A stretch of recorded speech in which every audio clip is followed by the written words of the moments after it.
Assalamualaikum. We would like to present our video group assignment in Introduction to Human Resource Management.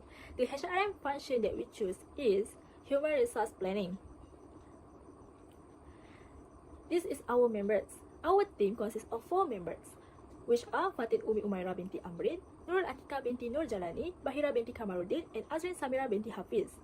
We also would like to express our deep and sincere gratitude to Madam Suhaila Kasim, that our lecturer, because without her guidelines and instruction that delivered by her, we cannot complete this assignment every day excellently. This is our table of content. First, we have introduction. Second, we have step of strategy and human resource planning. That consists 6 steps. Firstly, mission, vision, and values. Second, external analysis. Third, internal analysis. Fourth, strategy formulation. Fifth, strategy execution, and sixth, evaluation. Third, we have affect organizational performance.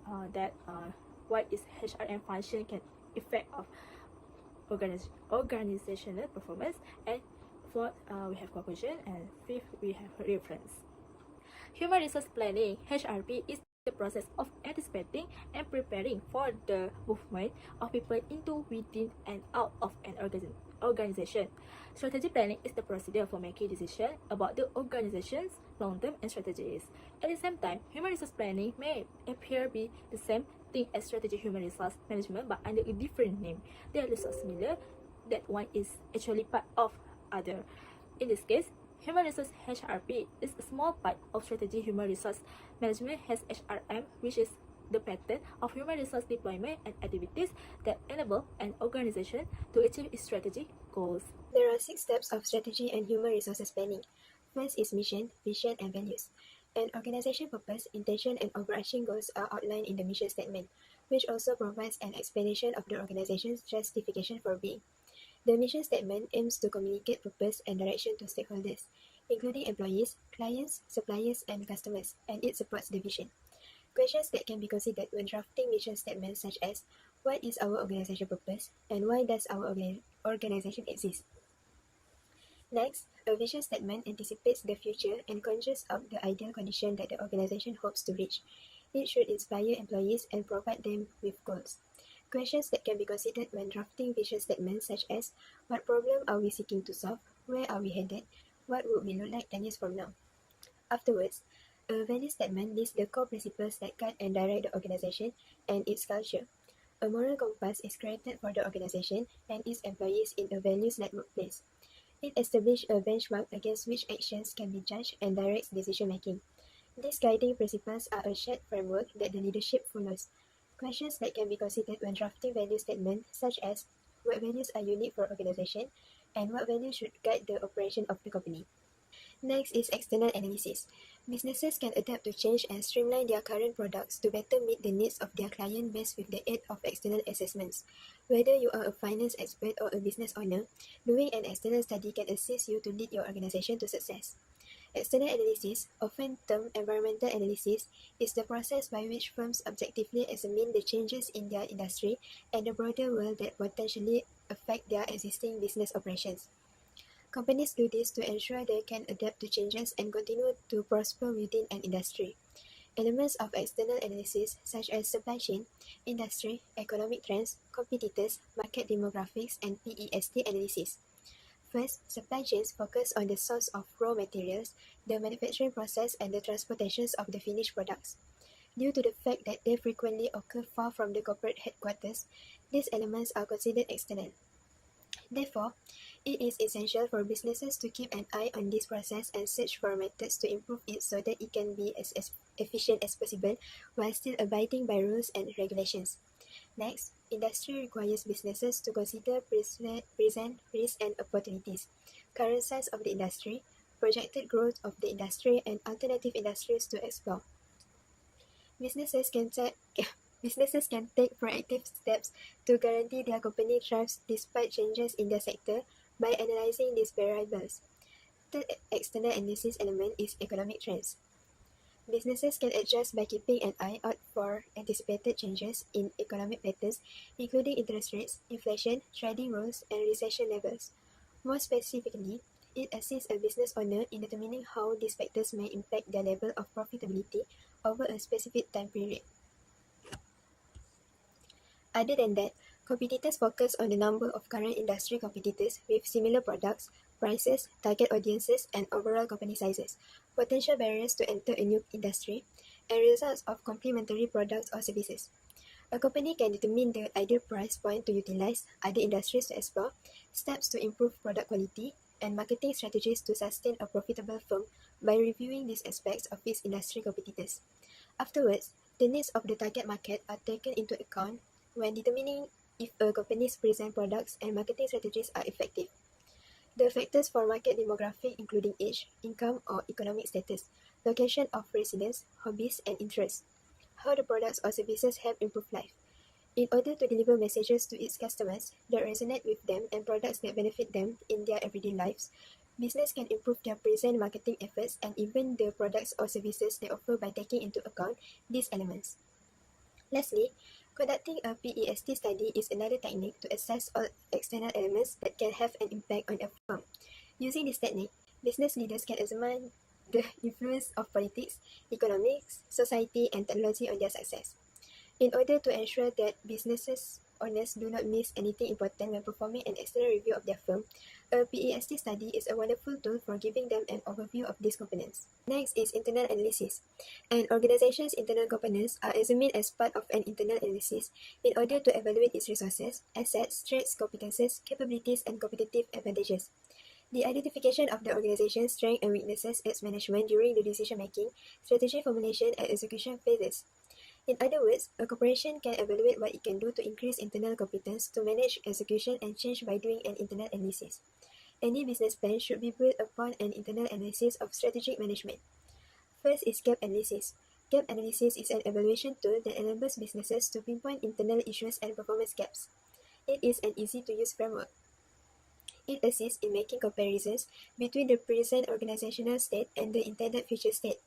It makes it simpler to develop a sequence of activities to close the gaps by assisting in recognizing and comprehending the gaps between the two states.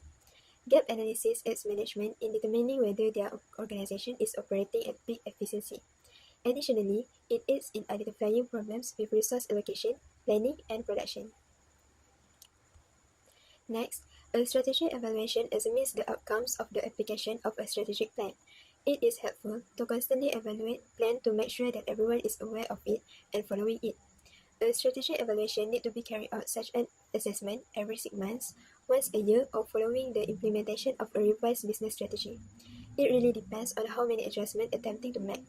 The strategy evaluation process is reviewing strategic plans' objectives and determining how successful strategic management actions were in achieving them. Other than that, one of the more well-known and frequently applied business analysis framework is SWOT analysis. It is well liked for its effectiveness and simplicity. It includes both an internal and external analysis. The 4 components of the SWOT matrix are the source of its name: strengths, internal; weaknesses, internal; opportunities, external; and threats, external. SWOT analysis can help to find a profitable market niche and increase market share. It enables businesses to find outside opportunities they may take advantage of while also pinpointing internal causes of problems. Additionally, it lowers the possibility of impending threats. Now, I will present to you about another step of strategy and human resource planning, which is strategy formulation. Okay, first thing first, the definition of strategy formulation is the process of using available knowledge to document the intent direction of a business and the actionable steps to reach its goals. First thing first, human resource management should serve as a link between human resource management and overall strategic planning in the organization. As example, human resource management must keep the good relationship between all the departments in the organization. The second one, when human resource management working or operating at different level, they must know how to use the strategy at different level. So, it means everyone in the human resource management must have more knowledge how to develop the best strategy to make the company run smoothly. So, the last point for strategy formulation is human resource management should know how to convert the inputs from the strategic analysis stage to make a business plan. From all of the input from strategic analysis stage, they might combine all of them to make a business plan so the company can use it to expand their business. Now we go to the next strategy, which is strategy execution. Okay, we go to its definition first. It means implementing a strategy plan to achieve an organization's goals. Okay, in this strategy, we have 4 steps, which is the first one, the human resource management must analyze the company's current labor supply. So, if the human resource management have analyzed the labor, we can know how much labor that the company have at that time. Okay, the next one is the human resource management needs to determine the company's future labor needs. Means, as example, give you an example, if the company want to upgrade their system, they must hiring a worker that have a knowledge in technology. So they cannot hire a worker that don't have any ability in technology. So that's the second point. Okay, the next step, human resource management must balance the company's labor needs with its supplies of employees, because we don't want the workers come to work and don't do anything by wasting their time. Step in strategy execution is this management must develop and implement the human resource plan throughout their organization. When the worker that we want is still not enough, we can hiring more and more until we meet the worker that meet our criteria. We have come to the ending for the topic steps of strategy and human resource planning, which is evaluation. Okay, the definition for evaluation is process of identifying the effectiveness of a strategy and determining whether the changes are necessary or not. Okay, in this step, we have 3 points, which is the first one, the human resource management must ensure effective training for the worker. As example, maybe the company can send the worker to seminar so that they can gain more knowledge, new knowledge, and maybe the knowledge that they had from the seminar, they can use it to improve their work in the future. The second point is human resource management must monitor the employee capabilities. So, if the worker not performing well, maybe the human resource management can send them to seminar for gaining more knowledge to improve their work. Okay, but if the workers performing well, human resource management or the company can give them some reward for making them maintaining the performance. Next, I will continue with the impact of human resource planning. The impact of human resource planning on organizational performance can aid in addressing the issue of staffing, shortage, and surplus. Planning for human resource ensure that the business has the appropriate number of employees with the required skills to meet its goals and objectives. Coordinating personnel with the organizational plans can increase their productivity and performance at work. Additionally, by providing them with training, human resource planning can aid in the production of more highly skilled individuals. Human resource planning helps identify the ability and knowledge needed by employees to perform their jobs well.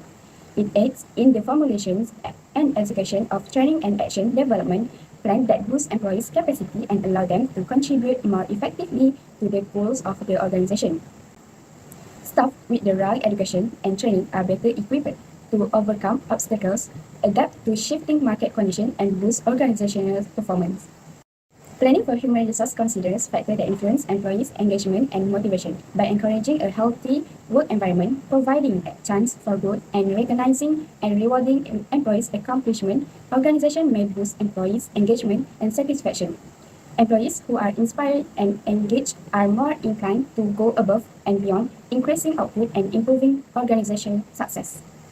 Last but not least, hire the right employees with the proper talent. By identifying talent gaps within the organization, strategies are developed as part of human resource planning to attract, hire, and retain competent individuals. Through proactive personnel management, human resource planning aids company in creating an effective staff. Following this, there is an uptick in productivity, enhanced employee satisfaction, and decreased turnover rate, all of which have a positive impact on organization performance. In conclusion, there are many effects on organizational performance in the chosen human resource management HRM function, which is human resource planning. This HRM function has good effect if human resource planning can be done well and regularly. Therefore, human resource planning is the most important element in successful human resource management. This is because it is a process where the organization ensure that it has the right number and the type of people in the right place in the right time, able to complete tasks effectively and efficiently that will help the organization to achieve its overall strategic objective. So, to achieve optimal utilization of the organization human resource, a systematic human resource planning process is essential. So, this is our reference. You can see our reference, and that's all for us, and thank you.